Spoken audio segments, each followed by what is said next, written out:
నమస్తే. ఈరోజు మనం ఢిల్లీ రిజల్ట్ చూస్తా ఉంటే ఏ విధంగా ఉందో అందరికీ అర్థమవుతుంది. ముఖ్యంగా దాదాపుగా 16 ఏళ్లు పరిపాలించిన కాంగ్రెస్ పార్టీ సున్నాకే పరిమితమైంది. అలాగే 27 ఏళ్ల నుంచి కూడాను బీజేపీకి అక్కడ విజయం అనేది లేదు. అంటే దేశవ్యాప్తంగా కూడా గెలిచిన బీజేపీ ఇంతవరకు ఒక్కసారి కూడాను అక్కడ విజయం సాధించింది లేదు. ఢిల్లీ పీఠాన్ని దక్కించుకుంది లేదు. దాదాపుగా 3 సార్లు విజయం సాధించిన కేజ్రీవాల్ ఈసారి ఓటమి దిశగా ప్రయాణం చేస్తున్నారు. పయనిస్తా ఉన్నారు. ముఖ్యంగా అసలు ఈ రిజల్ట్ అన్ని ఏ విధంగా చూడొచ్చు? అసలు నిజంగా ఢిల్లీ రిజల్ట్ ఈ విధంగా ఉండడానికి ముఖ్యమైన కారణాలు ఏంటి అనేది కూడాను మనతో పాటు మాట్లాడడానికి ముఖ్యంగా సీనియర్ అనలిస్ట్ అడుసుమిల్లి శ్రీనివాస్ మనతో ఉన్నారు. మనం మాట్లాడదాం ఫోన్ లైన్లో. శ్రీనివాస్ గారు నమస్తే అండి. నమస్తే అండి. సార్ నమస్తే. ఇప్పుడు ముఖ్యంగా మనం చూస్తా ఉన్నాం ఈరోజు ఢిల్లీ రిజల్ట్ ఏ విధంగా ఉందో కనిపిస్తుంది మనకి. 3 సార్లు గెలిచిన ఆప్ ఓటమి దిశగా ప్రయాణం చేస్తూ ఉంది. 27 ఏళ్ల నుంచి బీజేపీకి అక్కడ అధికారమే లేదు. అలాగే 16 ఏళ్ళ నుంచి 16 ఏళ్ళు పరిపాలించిన కాంగ్రెస్ పార్టీ ఈరోజు సున్నాకే పరిమితమైంది. అంటే ఈ రిజల్ట్‌ని ఏ విధంగా చూడొచ్చండి? అయితే నాకేమనిపించింది అంటే ఫస్ట్ రిజల్ట్ ఎర్లీ ట్రెండ్స్ చూసినప్పుడు ఏమనిపించిందంటే హ్మ్. మా- ఇది పెద్దగా మనం ఊహాతీతమైన రిజల్ట్స్ ఫలితాలు అనిపించలేదండి. ఎందుకంటే అది ఎగ్జిట్ పోల్స్ చెప్తా ఉన్నాయి. హ్మ్. అలాగే 3 సార్లు ప్రభుత్వంలో ఉండి దాదాపు 15 సంవత్సరాల మధ్యలో ఒకసారి బై ఎలక్షన్ వచ్చినా 3 సార్లు ముఖ్యమంత్రి అయ్యి ఆ పార్టీ పరిపాలన ఉన్నప్పుడు హ్మ్. సహజంగానే ఎంతో కొంత వ్యతిరేకత ఖచ్చితంగా ఉంటుందండి. రైట్. అయితే చాలా స్వచ్ఛమైన వ్యక్తి, ఇతను అవినీతికి వ్యతిరేకంగా పోరాడే కేజ్రీవాల్ అనేటువంటి దేశం అంతా కూడా అతన్ని ఫోన్ చేసుకున్నారు. ఓకే. మీరు గమనించండి, యూపీఏ 2 ఉన్నప్పుడు వీళ్ళు రామలీలా మైదానంలో ఈయన గాని, అన్నా హజారే గాని, కిరణ్ బేడి గాని, ఇంకా రామ్దేవ్ బాబా గాని ఇటువంటి వాళ్ళందరూ కూడా అవినీతి వ్యతిరేకంగా ఒక సంచలనమైన సభ నిర్వహించారు వీళ్ళంతా. హ్మ్. ఈ సభ నిర్వహించిన తర్వాత దేశం అంతా కూడా ఒక రకమైన అవేర్నెస్ వచ్చింది. అవినీతి వ్యతిరేకంగా యూపీఏ గవర్నమెంట్ కాంగ్రెస్ అంటే కూడా వెగటు విముఖత కలిగిందండి. హ్మ్. అయితే మీకు గమనించండి, కేజ్రీవాల్ కట్ చేస్తే మోడీ గారు ప్రధానమంత్రి అయిపోయాడు, ఓకే. కేజ్రీవాల్ ఢిల్లీ ముఖ్యమంత్రి అయిపోయాడు. హ్మ్. అన్నా హజారేనేమో సైలెంట్ గా చపాతీ పన్నీర్ బటర్ మసాలా నాన్ రోటీ తింటా ఇంట్లో కూర్చొని పోయాడు. ఓకే. మీకు రామ్దేవ్ బాబా హ్మ్. పంచదార పానకం తేనె కింద అనుకుంటున్నాడు. ఓకే. అయితే ఈ ప్రజలందరికీ కూడా తీవ్ర దిగ్భ్రాంతి, నిరాశ కలిగించే ఫలితాలే కనిపించినాయి. అయితే ఓకే. హ్మ్. రాను ఆప్ మీద ఏ రకమైన అభిప్రాయం ఏర్పడిందంటే బీజేపీకి బీ టీమ్ గాను కాంగ్రెస్ ని ఎదగనివ్వకుండా ఉన్న లాన్ మోవర్ అంటారు దీన్ని. ఓకే. అంటే అది ఎప్పటికప్పుడు లాన్ పెరుగుతుంటే కత్తిరిస్తూ ఉంటారు కదా, అలాగే లాన్ మోవర్ గా హ్మ్. మారిందండి ఆ పార్టీ. నిజంగానే ఆ పార్టీ వాళ్ళ ఆశయాలు, సిద్ధాంతాల్లో వాళ్ళు పరిపాలన, వాళ్ళ కార్యనిర్వహణ అంతా కొంత డెఫినెట్ గా ప్రజలు ఆదరణ పొందింది కాబట్టి 3 సార్లు అధికారంలోకి వచ్చారు. ఓకే. కానీ రాను ఆయన మీద అవినీతి ఆరోపణలు స్వచ్ఛమైన ఇప్పుడు ఇక్కడ హ్మ్. జగన్మోహన్ రెడ్డి ఉన్నాడు అనుకోండి, అతను అలాగే గజితం కాబట్టి అటు దొంగతనం చేస్తే ఆవిడ ఫీల్ అవడం. హ్మ్. కానీ ఆప్ చిన్న తప్పు చేస్తే కూడా కేజ్రీవాల్ మత్స్యకం కనబడతా ఉంటాయి. ఓకే. ఆ కారణంతో ప్రజలందరూ కూడా ఇటీవల కాలంలో మద్యం కుంభకోణాలు అవన్నీ వెగట కలిగించినాయి అంతా. ఇది జీర్ణించుకోలేకపోయారు. అందులోనూ ఢిల్లీ పబ్లిక్ అంతా కూడా చాలా పోష్ అండి, వాళ్ళు ఇటువంటి చిన్న అవినీతిని కూడా సహించలేరు. హ్మ్.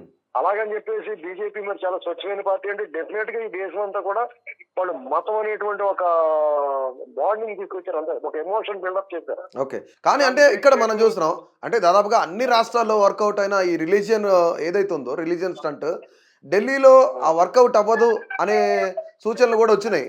కానీ ఇప్పుడు ఢిల్లీలో మళ్ళీ ఆ రిలీజియన్ స్టంట్ అనేది వర్కౌట్ అయిందంటారా? డెఫినెట్ గా అండి, అది కూడా ఒక పార్ట్. రిలీజియన్ అనేటువంటిది కూడా ఒక పార్ట్ అండి. డెఫినెట్ గా అందరిలో అండర్ కరెంట్ లింకప్ అయిపోయి ఉంటుంది మన దేశంలో. రైట్. దాన్ని సక్సెస్ అయ్యారు అంతా. మెజారిటీ పీపుల్ మనోభావాలు ఒకసారి యాక్టివేట్ అయినాయి అంటే డెఫినెట్ గా బీజేపీని బ్రేక్ చేసే పార్టీ రాదు ఈ దేశంలో. ఓకే. అయితే దురదృష్టవశాత్తు కాంగ్రెస్ లాంటి పార్టీ ఈ దేశానికి స్వతంత్రం తేవడానికి ఉపయోగపడిన పార్టీ, కష్టపడి త్యాగాలు చేసిన పార్టీ, వాళ్ళ పెర్ఫార్మెన్స్ రాహుల్ గాంధీ డెఫినెట్ గా మంచోడు, అతను నిష్కల్మషంగా ఉంటాడు, అతను ఈ భావి ప్రధానిగా మనం ఊహించుకోవచ్చు, అతన్ని కావాలని కోరుకోవచ్చు. కానీ అతను కూడా ఉన్న మంది మాగదులు ఆ బృందం లీస్ట్ పెర్ఫార్మెన్స్, వరస్ట్ పెర్ఫార్మెన్స్. వాళ్ళందరూ కూడా ఆయన కూడా అధికారాన్ని అనుభవించిన ఆ కాశ్మీర్ ఆయన గాని, గులాం నబీ ఆజాద్ గాని, ప్రణబ్ ముఖర్జీ అని ప్రయత్నించాడు అనుకోండి. అయితే ఇటువంటి వాళ్ళందరూ కూడా మెల్లమెల్లగా దూరం జరిగిపోయారు. ఈ వాళ్ళు ఉన్న వాళ్ళు కూడా ఎవరు నమ్మదగిన వ్యక్తులు లేరు, నమ్మదగిన నాయకులు లేరు. ఆయన బృందం అంతా కూడా చాలా డెడ్ వీక్ గా ఉంది. కాబట్టి ఆటోమేటిక్ గా ఈ దేశానికి ఎంతో కొంత పవర్ఫుల్ గా కనిపిస్తా ఉన్నాడు ఈయన మోడీ గారు. 3 సార్లు ఆయన కూడా ప్రధానమంత్రిగా అయ్యాడు.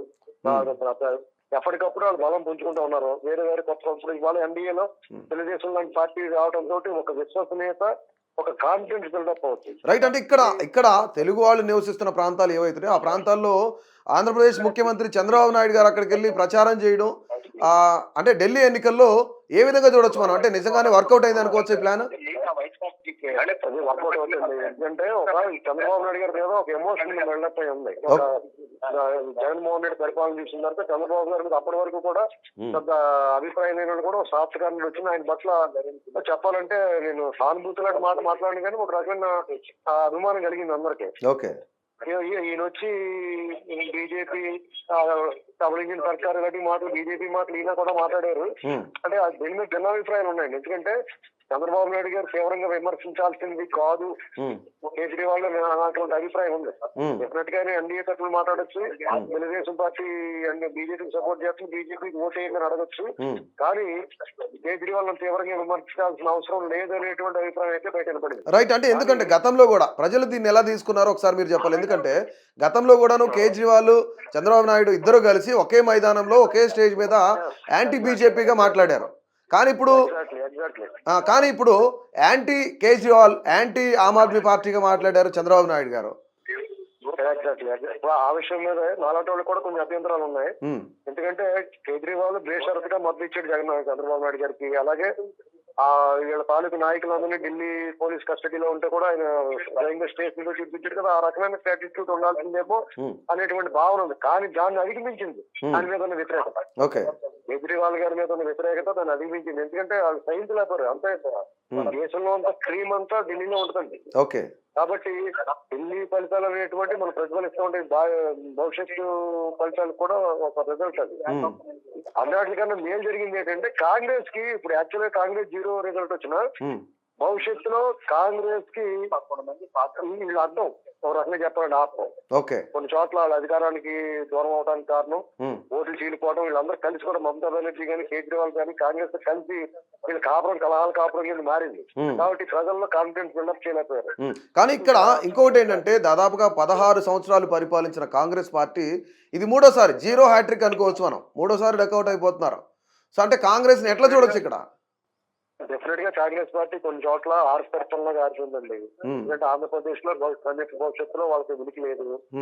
రేపో మాపో సౌత్ లో తెలంగాణ, కర్ణాటకలో వాళ్ళు పర్ఫార్మెన్స్ బాగానే ఉంది, వాళ్ళ అధికారంలో ఉన్నది, ఇదంతా బాగానే ఉంది. కానీ అక్కడ వాళ్ళు చాలా జాగ్రత్తగా కాపాడుకోకపోతే వాళ్ళకి భవిష్యత్తులో నిధుల కొరత కూడా వచ్చేస్తారు.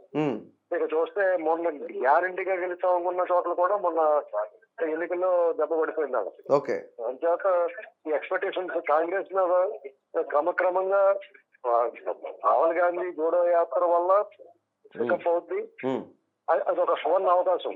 అప్పుడు గెలవలేకపోయిన తర్వాత మళ్ళీ ఛాన్స్ కావాలని చాలా కష్టం. రైట్. ఇక్కడ చివరిగా ఒక మాట చెప్పండి. అంటే ఏదైతే కేంద్ర ప్రభుత్వం రీసెంట్ గా బడ్జెట్ ప్రవేశపెట్టిందో ఆ బడ్జెట్ లో 12 లక్షల రాయితీ, ఏదైతే పన్ను కట్టాల్సిన అవసరం లేదని చెప్పేసి అదొకటి, తర్వాత వాళ్ళు ప్రకటించిన ఉచితాలు ఏవైతే ఉన్నాయో అవన్నీ కూడా నిజంగా వర్కౌట్ అయింది అనుకోవచ్చా బీజేపీకి? డెఫినెట్ గా ఎంతో కొంత పర్సెంటేజ్ ఒక సానుకూలత ఉంటుందండి. ఎందుకంటే 12 లక్షల ఇన్కమ్ ట్యాక్స్ అది అందరూ వేతన జీవులు ఎక్కువ ఉంటారు కాబట్టి ఢిల్లీలో హైలీ ఎడ్యుకేటెడ్ వాళ్ళందరూ కూడా ఉత్సాహం ఉండాలి. అంతా వాళ్ళకి డెఫినెట్ గా ఆయా వర్గాల్లో ఇటీవల కాలంలో బీజేపీ మీద కొంత సానుకూలత ఏర్పడింది అని అనుకోకుండా. అంటే సార్వత్రిక ఎన్నికల్లో బీజేపీ పర్ఫార్మెన్స్ స్కోర్ తగ్గింది గత ఎన్నికలతో పోల్చుకుంటే సాధారణ ఎన్నికల్లో. కానీ ఈసారి ఢిల్లీలో పుంజుకుందంటే ఇంకా అక్కడ పంజాబ్ కూడా పంజాబ్కి వచ్చాడు. రైట్ అండి. Thank you very much. So అది మొత్తానికి ఇక ఢిల్లీలో కాంగ్రెస్ పార్టీ ఓడిపోవడానికి, 0కే పరిమితం అవడానికి, అలాగే ఆప్ కొంచెం ఓటమి దిశగా పయనించడానికి, బీజేపీ విజయం సాధించడానికి గల కారణాలను అడిసిమిల్లి శ్రీనివాస్ మనకి చాలా క్లియర్ కట్గా చెప్పారు. ఏదైతే అక్కడ ఢిల్లీలో వేతన జీవులు ఉన్నారో వాళ్ళందరూ కూడాను పన్ను రాయితీ ఇవ్వడం, దాదాపు 12 లక్షలు లోపున్న వాళ్ళు ఎవరు కూడా పన్ను కట్టాల్సిన అవసరం లేదని చెప్పేసి ఒక కొత్త జీవో తీసుకురావడం, ఇవన్నీ కూడాను కొంత అక్కడ వర్కౌట్ అయింది. అలాగే ఎన్నడూ ఉచితాలు ఇవ్వని బీజేపీ ఈరోజు ఢిల్లీలో ఉచితాలు ఇవ్వడానికి సిద్ధమైంది. ఇవన్నీ కూడాను ఒక ఎత్తు అయితే మరొక ఎత్తు యాంటీ ఇన్కంబెన్సీ ఓటు, ప్రభుత్వ వ్యతిరేకత ఓటు ఏదైతే ఉందో అవన్నీ కూడాను బీజేపీకి వెళ్ళడానికి ఈ అంశాలన్నీ కూడా తోడ్పడ్డాయని చెప్పేసి మనకి చాలా క్లియర్గా చెప్తుంది. సో మొత్తానికి కూడాను అటు కాంగ్రెస్ ఇటు ఆప్ ఓడిపోవడానికి ముఖ్యమైన కారణాలు ఇవి. బీజేపీ ఢిల్లీ పీఠాన్ని అధిష్ఠించడానికి కొన్ని ముఖ్యమైన అంశాలను మనం చూసాం అనమాట. సో మొత్తానికి మీ యొక్క అభిప్రాయాన్ని కూడా తప్పకుండా తెలియజేయండి. బీజేపీ ఎందుకు విజయం సాధించబోతోంది, అలాగే ఆప్ ఎందుకు డౌన్ఫాల్ అవుతుంది, కాంగ్రెస్ మళ్ళీ మూడోసారి సున్నాకే ఎందుకు పరిమితం అవుతుంది అనేది కూడా మీ యొక్క అభిప్రాయాన్ని తప్పకుండా తెలియజేయండి.